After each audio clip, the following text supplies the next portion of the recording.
Hi, I'm Sarah with WTI. Look at how cute these adorable garden houses are from Darkdec. Now, when I first saw these, I thought, yeah, they're really cute. But when they arrived at my house and I turned them on, I was not only blown away by how cute they are, but completely impressed by the quality.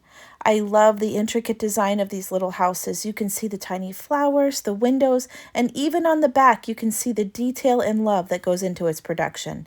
The solar panel on the back is easy to operate. You can simply click it on, make sure it has sunlight, and it will shine all night long. I love that it glows softly and not with an overwhelmingly bright light. It just gives off kind of a homey glow. The grass is soft and durable, even through sun, wind, and rain, and surviving on my porch with pets and children. These adorable little houses do not show any sign of wear and tear. The company offers many different styles for you to choose from. All of them are just adorable, and I secretly hope my husband will buy all of them for me. I'm sure that you're going to find the one that matches your style and garden decor. So if you're ready to personalize your garden, porch, or walkway, then I highly recommend these adorable solar houses from Darkdec. And that's my point of view.